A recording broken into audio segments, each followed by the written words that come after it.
2022 पर्यंत देशातील सर्वांना घरं देण्याचं आश्वासन पंतप्रधान नरेंद्र मोदी यांनी दिलं होतं.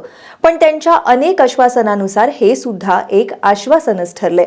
2022 नंतर 4 वर्ष उलटून गेल्यानंतरही त्यांच्या या आश्वासनाची पूर्तता अद्याप झालेली दिसत नाही. सर्वांना घर देण्यासाठी राबवण्यात आलेल्या पंतप्रधान आवास योजनेचा बोजवारा उडाल्याचं चित्र समोर येतंय.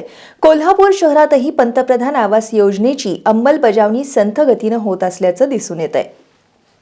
अरे एक बार ये जो चोर लुटेरों के पैसे विदेशी बैंकों में जमा है ना, उतने भी हम रुपये ले आए ना, तो भी हिंदुस्तान के एक एक गरीब आदमी को मुफ्त में 15-20 लाख रुपए यूं ही मिल जाएगा.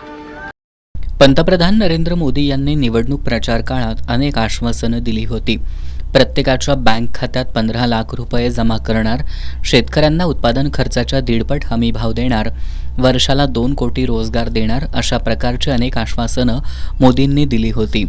मात्र ही प्रत्येक आश्वासनं खोटी आणि पोकळ ठरली आहेत. या आश्वासनांवर आता मोदी ब्रसुद्धा काढत नाहीत. काही आश्वासनांची कालमर्यादा उलटून गेल्यानंतरही ते पूर्ण झालेलं दिसत नाही. त्यापैकीच एक आश्वासन म्हणजे 2022 पर्यंत सर्वांना घर देण्याचं पंतप्रधान नरेंद्र मोदींनी दिलेलं आश्वासन 2022 नंतर 4 वर्ष उलटून गेल्यानंतरही त्यांच्या या आश्वासनाची पूर्तता अद्याप झालेली दिसत नाही. मेरे मन में सपना है कि 2022 में जब भारत के 75 साल हो, तब तक हमारे देश के कोई परिवार ऐसा न हो जिसके पास रहने के लिए अपना घर न हो. सर्वांना घर देण्यासाठी राबवण्यात आलेल्या पंतप्रधान आवास योजनेचा बोजवारा उडाल्याचं चित्र समोर येत आहे. कोल्हापूर शहरातही पंतप्रधान आवास योजनेची अंमलबजावणी अपेक्षित वेगानं झालेली नसल्याचं समोर येत आहे. याबाबत एस न्यूजनं नेमकी पंतप्रधान आवास योजना काय आहे आणि तिची अंमलबजावणी कशी होते याबाबत महापालिकेतील सामाजिक विकास विशेषज्ञ युवराज जबडे यांनी माहिती दिली. कोल्हापूर महानगरपालिकेतर्फे आर्थिकदृष्ट्या मागास प्रवर्गासाठी प्रधानमंत्री आवास योजनेअंतर्गत घर बांधण्यासाठी अर्थसहाय्य म्हणून अनुदान दिलं जातं.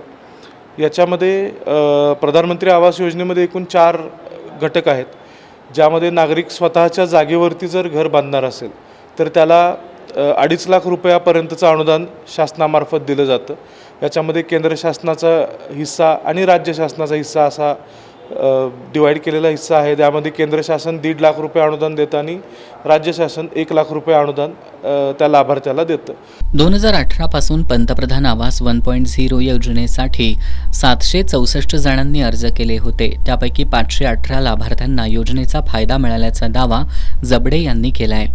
प्रधानमंत्री आवास योजना जी आहे ही पूर्वी 2018 पासून कोल्हापूर शहरात लागू झाली होती. तर या योजनेमध्ये आत्तापर्यंत आपण वैयक्तिक स्वरूपातील घरकुल बांधण्यास अनुदान या अंतर्गत 764 लोकांनी अर्ज केलेले होते. त्यापैकी 518 घरं बांधून आता पूर्ण झालेली आहेत आणि पूर्ण लाभ त्या लोकांना दिलेला आहे. त्यानंतर अफोर्डेबल हाऊसिंग म्हणजे परवडणाऱ्या दरातील घरांची निर्मिती यामध्ये कोल्हापूर शहरामध्ये एकूण 4 प्रकल्प पूर्ण झालेले आहेत. त्या 4 प्रकल्पांमध्ये मिळून एकूण 864 घरांचं बांधकाम पूर्ण झालेलं आहे आणि 864 लाभार्थी म्हणून नागरिकांनी याच्यामध्ये 864 कुटुंबांनी याच्यामध्ये लाभ घेतलेला आहे. त्यानंतर इंटरेस्ट सबसिडी स्कीम जी मगाशी मी म्हटलो त्याला आपण या 1.0 मध्ये क्रेडिट लिंक सबसिडी स्कीम असं म्हणतो. तर यामध्ये 2,67,000 रुपयापर्यंतचं अनुदान बँकांमार्फत लाभार्थ्याच्या खात्यावरती कर्ज खात्यावरती जमा केलं जात होतं.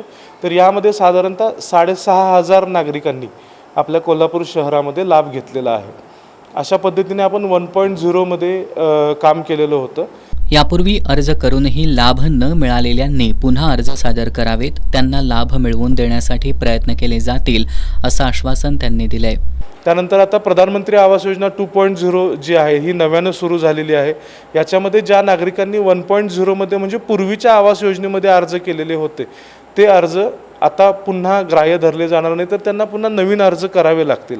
समजा एखाद्या कुटुंबानं पूर्वी अर्ज केला होता आणि काही कारणामुळे त्याला तो लाभ घेता आला नाही किंवा तो आमच्यापर्यंत पोहोचू शकला नाही पुन्हा, आणि आत्ता त्याला जागेवरती घर बांधायचं आहे, तर त्यांनी आम्हाला नक्कीच संपर्क करावा, आमच्या कार्यालयामध्ये यावं आणि आम्ही त्यांना पुन्हा नवीन फॉर्म भरून देतो. फक्त नवीन कागदपत्र काही लागतील ती सांगितली जातील आणि ती कागदपत्र उपलब्ध करून त्यांनी दिली तर आपण त्यांचा नवीन अर्ज भरून घेऊ आणि जर पात्र ठरले तर आपण त्यांना आवास योजनेमध्ये नक्कीच लाभ देऊ.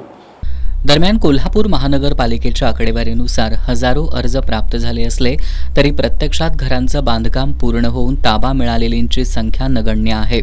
त्यामुळं नाव मंजूर झालं पण घर कधी मिळणार असा सवाल नागरिकांकडून उपस्थित केला जातोय. याच मुद्द्यावर कृती समितीचे अशोक पवार यांनी सरकारवर टीका करत ही निवडणूक योजना असून फसवी योजना असल्याचा आरोप केलाय.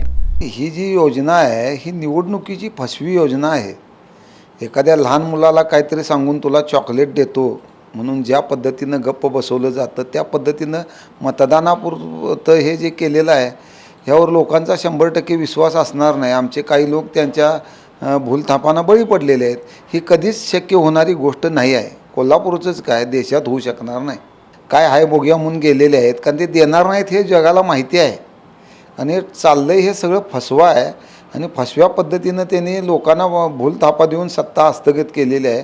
त्याचे परिणाम हे अशाच पद्धतीनं दिसणार आहेत.